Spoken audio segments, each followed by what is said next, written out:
Here's something strange. This battery has been sitting on a shelf, not charging, not discharging, doing nothing at all, and yet, quietly, it has been losing capacity the whole time. 12 years from now, a cell stored warm at 37 degrees can hold just 80% of what it started with. Nobody used it, nobody abused it. It simply grew old. Last time we chased fast charging, heat, and the danger of lithium plating out as metal. Today we slow right down because aging isn't a dramatic failure, it's a slow theft. Bit by bit, something steals a little lithium and never gives it back. By the end of this episode, you'll know exactly who the thief is, why we can never quite stop it, and why a battery's death is, in a sense, written into its very first charge. I'm Faraday. Let's catch the thief in the act. Watch that number. It only ever goes down. So what is aging really? It's two things, not one. The first is capacity fade. The tank that used to hold a full charge now holds a little less. The second is power fade. The cell can still store energy, but it fights you when you try to pull it out quickly. We track the first with a single number. State of health, or SOH. It's just how much capacity the cell has now, divided by how much it had when new, written as a percent. Brand new, 100%. By common agreement, we call 80% the end of life, a 20% loss. But that's a choice, not a death. Cells run happily below it in second life storage. Now careful here, this is the most common mix-up in the field. State of health is not state of charge. State of charge is how full you are right now, changing minute to minute. State of health is how big your tank is, shrinking over years. One is today's fuel, the other is the size of the tank itself. Underneath all aging sit just two big buckets, and keeping them apart is half the battle. Bucket 1, the lithium itself goes missing. Scientists call it loss of lithium inventory, but just picture a slow leak draining a reservoir. The electrodes are fine, but some lithium gets trapped where it can no longer move and do its job. Bucket 2, the electrode material itself dies. Its name is loss of active material, but picture the reservoir walls crumbling. Here the lithium may still be around, but the material that's meant to hold it cracks and breaks apart, so it can't hold anything anymore. A cell can suffer the leak, the crumbling, or both at once. And here's a subtle trap. A chunk of electrode that breaks off and loses its electrical connection might still be packed with lithium inside, but it's dead and unreachable. That still counts as the crumbling kind because the material died, even with lithium trapped inside it. So, a leak or a collapse. Almost everything that ages a battery pours into one of these two. So let's meet the thief who fills the first bucket, the quiet one that never sleeps. Meet the main thief, the SEI, short for Solid Electrolyte Interphase. Think of it as a thin crust that forms on the anode, the battery's negative electrode. Here's why it appears. When a graphite anode first charges, it sits at a very low voltage, about 1/10 of a volt. But the liquid electrolyte around it is only stable down to about 1 volt. Below that, the electrolyte can't survive. So it breaks down and its leftovers pile up as a film on the anode, just a few billionths of a meter thick. Building that crust permanently traps lithium inside it.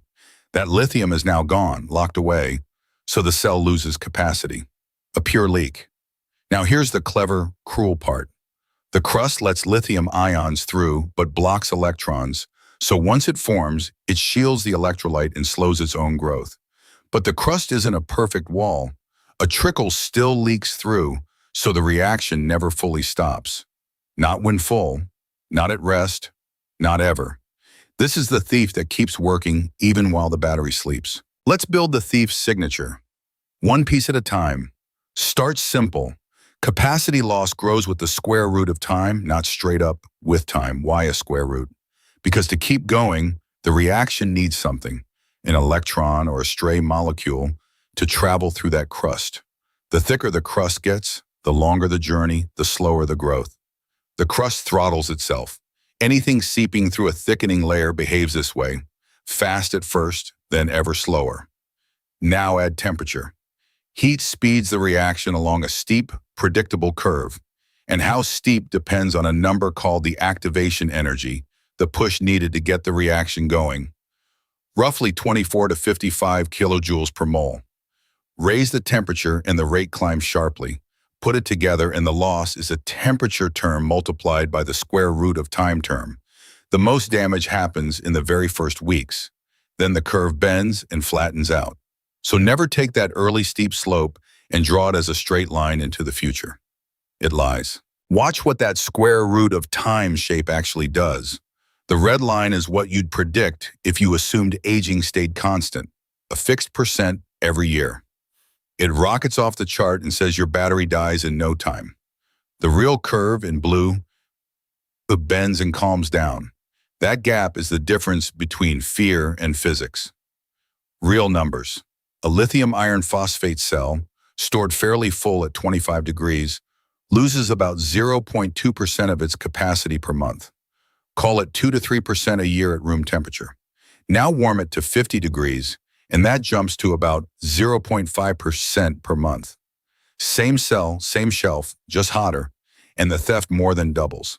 This is why a battery can lose a noticeable chunk in its first months, then settle into a long, slow, almost graceful decline.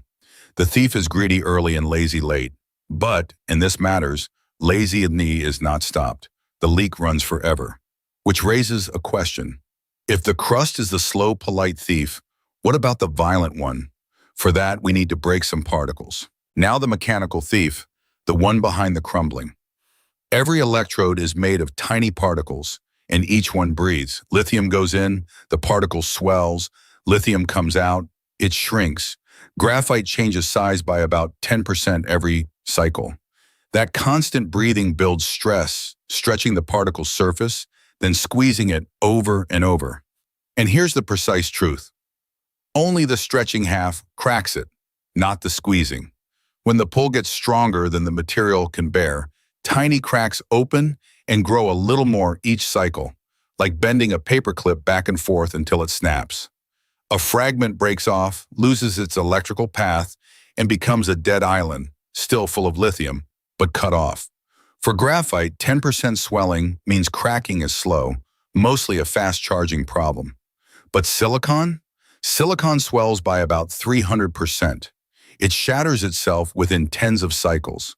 That violence is the price of silicon's prize, around 3,500 milliamp hours per gram, 10 times graphite's 372, 10 times the storage, and it tears itself apart to deliver it. Remember the warning from last time? When graphite can't soak up lithium fast enough, in the cold, during fast charging, or when it's already nearly full, the lithium stops slipping inside and starts piling up as silvery metal on the surface. We call that plating, now connected to aging. When you discharge, much of that metal peels back off and is recovered. No harm done. But fresh crust grows over part of it and seals it away from the circuit. That cut-off metal is dead lithium, the most literal capacity loss there is. And there's a subtle twist. As that crust thickens, it can even slow new dead lithium from forming. Notice the symmetry with temperature. The crust rules the heat. Plating rules the cold. Plot aging against temperature and you get a V-shape, fade rising at both ends. So never confuse the two thieves. Slow crust is one, fast plating is another, more dangerous one. But there's still a deeper split we've been dancing around. Damage from simply sitting versus damage from being used. Calendar aging versus cycle aging. That's next.